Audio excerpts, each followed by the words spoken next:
Welcome to episode 7, and in this episode I'm going to make myself a cup holder come centre console, or I'm going to start making one.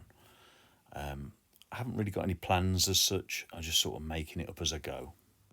Now, I am a trained joiner, and this isn't going to be my best joinery.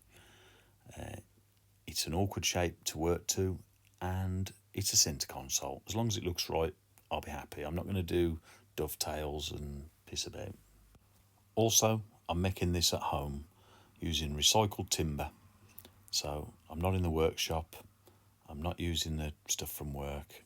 This is all recycled stuff I've got kicking about. So some of the timber isn't great. But anyway, that's my excuses out the way. I'm sure it's going to look great in the end. So I wanted a decent cup holder that could hold my bottom flask that I use for work, and anything else that I create around it is a bonus. Now, I'm aware that I don't want to be stopping heat coming out the heater, and I didn't want the centre console too close to my pedals to get in the way of driving. So although it would be nice to be all symmetrical and fit it dead centre, I have actually gone for going slightly off centre so that I've got more room for me as the driver. So I also decided that I was going to fit some sort of gauge for telling the temperature inside the van and outside the van. Now I thought I'd fit this gauge where the ashtray is, because I don't smoke, I don't really need an ashtray. And I had fitted these nice blue switches, but I decided they were going to have to go for now as well, and I'll move one because one of them is for my front camera. So I got this little gauge off Amazon, and it was quite cheap, and it does the job. It doesn't look right, but I'll probably sort that out later on. Also, I managed to fit it without cutting or chopping anything, so I can always take it out if I don't like it.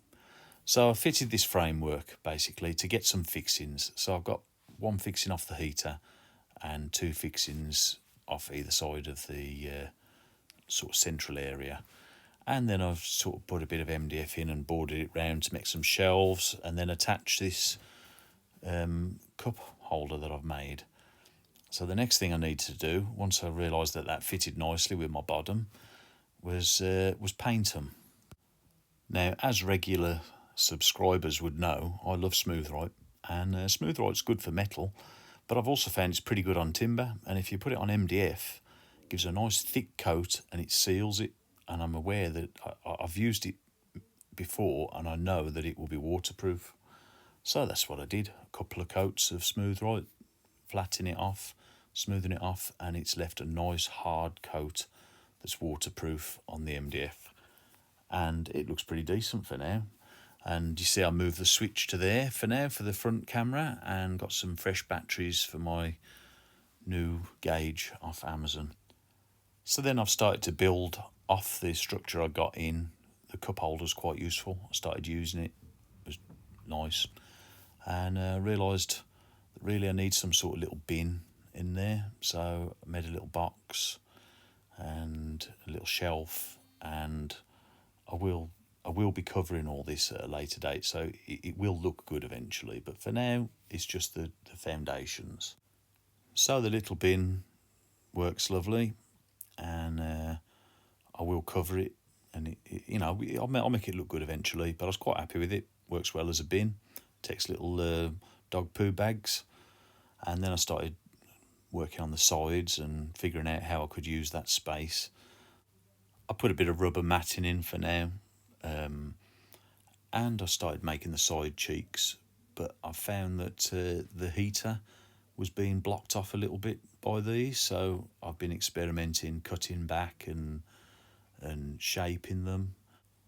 I've got some wrap that I'm going to cover some of the inside areas with, and you'll see later on what I do with the outer cheeks. Now this is all coming together quite nicely, and I was quite pleased with the storage, and it's work in progress really. I'm just making it up as I go. The sides fit with clips so you can clip them off. And basically I kept cutting back more and more for the heater to come through nicely. My friend Andy says that the style that I've made the centre console so far reminds him of G-Plan, and now he's said that, I can't forget it. So thanks for that, Andy.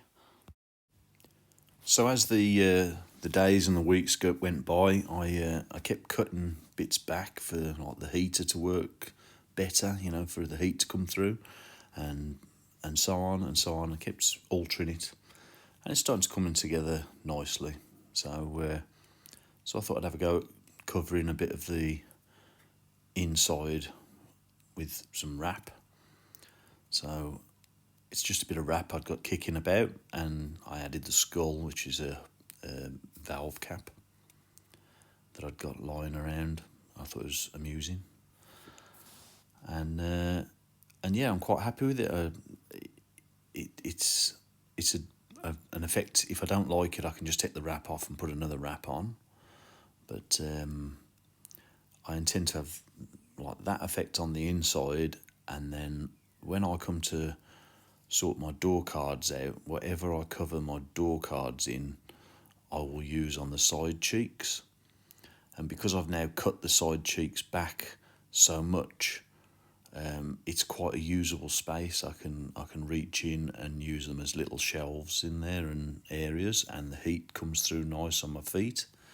So I was quite pleased really with what I've done, and I know it's a bit unique, but it's very usable. And with the side cheeks coming off so easy, I can store things in there that no one will know is there as well, you know, secret areas.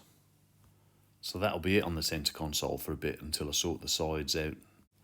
So for an update on my EGR problems, I was still getting lots of codes. I wasn't very happy. So someone suggested that the van might not like the pattern sensor. So I decided to change both sensors for original sensors, which cost me a bit of money, but I'm glad I did it, because it basically any lights that come up on my OBD2 reader regarding sensors on the exhaust disappeared as soon as I put the original Denzos on.